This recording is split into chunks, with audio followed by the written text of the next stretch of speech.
আসসালামু আলাইকুম। ওয়ালাইকুম আসসালাম।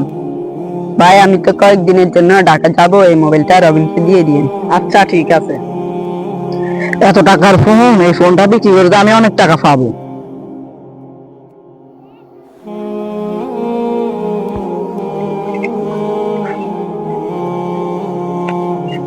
ভাইয়া, আমার বড় ভাই কইছে ফোনটা দিয়ে দেওয়ার জন্য। কিসের ফোন? আমার কাছে কোনো ফোন টোন দিয়ে যায়নি, তুই যা। ভাইয়া, কি হয়েছে ছোট? আমি ওর কাছে গিয়েছিলাম, ও আমাকে মোবাইল টোবাইল দেয়নি। আচ্ছা। কি রে শাকিব, তুই যে আমার বাইকে মোবাইল দেসনি?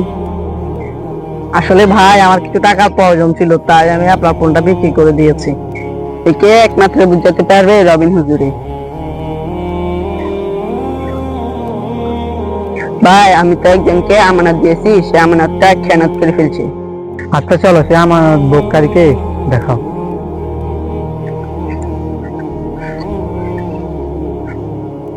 কি রে সাকিব, ওর আমানতটা কেন খেয়ানত করছো? কিছু টাকাই তো, কিছু হবে না।